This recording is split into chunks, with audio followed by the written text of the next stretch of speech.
Bonjour à tous. J'espère que vous allez bien et que vous vous êtes remis de cette défaite. J'ai mis un peu de temps à faire cette vidéo.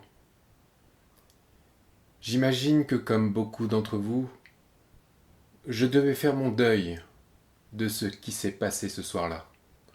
Moi qui avais écrit mon nom en bleu, qui avais crié mon nom en bleu. Je devais me recentrer sur mon moi intérieur, organiser mes pensées et mes idées. Tout ceci afin de pouvoir livrer l'analyse la plus pertinente possible. On a parlé, entre autres, de tension au sein de l'équipe, d'ego démesuré, d'excès de confiance. On a aussi beaucoup parlé d'Mbappé. Ah, Mbappé, ce qui se prend dans la gueule en ce moment, il se fait mais inonder de caca. Mais peut-on seulement imputer l'échec d'un collectif sur le dos d'un seul homme? Je ne crois pas. Et c'est ce que vous entendrez de plus intelligent dans cette vidéo. Non. Le vrai problème, celui qui n'a pas été révélé, ni par les médias, ni par vos parents, ni par vos amis les plus proches, moi, je suis sur le point de vous en parler. Car le vrai problème, c'était la composition d'équipe. Regardez-moi ça. Benjamin Pavard, un défenseur positionné en tant que milieu. Un joueur dont le nom de famille est Lenglet dans l'équipe de France. Et ces espaces, ces écarts entre Mbappé, Griezmann et Benzema, les joueurs étaient déboussolés. Et on les comprend. Pavard a complètement perdu la boule et a commis des fautes inimaginables, à tort et à travers.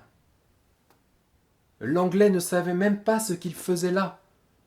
Paradoxalement, sa présence a créé d'énormes trous.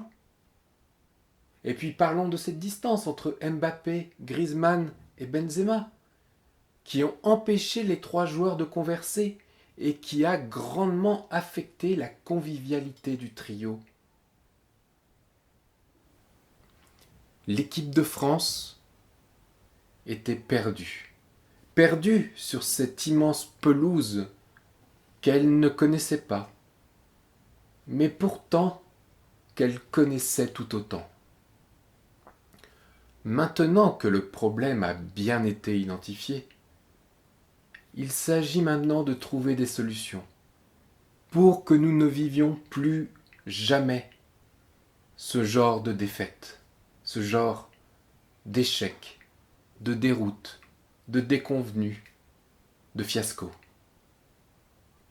Je n'ai évidemment pas de petits sachets de science à faire infuser dans mon cerveau, mais néanmoins je vais vous proposer des solutions, des compositions qui pourront à l'avenir peut-être ramener nos brebis vers l'enclos du but. La première composition est entièrement basée sur Olivier Giroud. Il est bien connu qu'Olivier Giroud est une menace à partir du moment où il est dans la surface de réparation de l'équipe adverse, à défaut de l'être ailleurs. Et surtout qu'il attire l'œil des défenseurs. Le point principal de toute cette stratégie va être de laisser Olivier Giroud près du but adverse et de lui ordonner de faire des allers-retours à droite et à gauche afin de désorienter la défense adverse. Celle-ci, complètement désorientée par les va-et-vient du buteur phare de l'équipe de France, ne saura plus où donner de la tête et laissera probablement vagabonder son regard là où elle ne devrait pas. 4 attaquants seront à l'affût, disons Griezmann, Mbappé, Benzema et Coman, et profiteront des trous qui auront été laissés par la défense, trop occupée à suivre Olivier Giroud. La deuxième composition que je vous propose aujourd'hui part de l'idée qu'il ne faut pas prendre de but. C'est pourquoi nous mettrons 9 joueurs en défense, absolument personne au milieu et un seul attaquant devant, disons Kylian Mbappé. Une fois que le ballon sera récupéré par cette énorme défense, parce que le ballon sera récupéré, rappelez-vous, il y a 9 joueurs, eh bien, elle l'enverra vers l'avant, à peu près vers Mbappé. Avec un peu de chance, le joueur pourra contrôler la balle, la récupérer, prendre de vitesse tout le monde et la foutre au fond. Il suffit juste d'un malentendu, d'une occasion. Et avec notre défense à 9 joueurs, rien ne passera. La victoire est assurée. Il me reste une troisième composition à vous proposer. Cette composition numéro 3, la voici. Bien sûr, elle ne semble avoir rien de spécial et être complètement hors de propos. Mais si vous tracez des lignes entre les joueurs, vous obtenez une bite.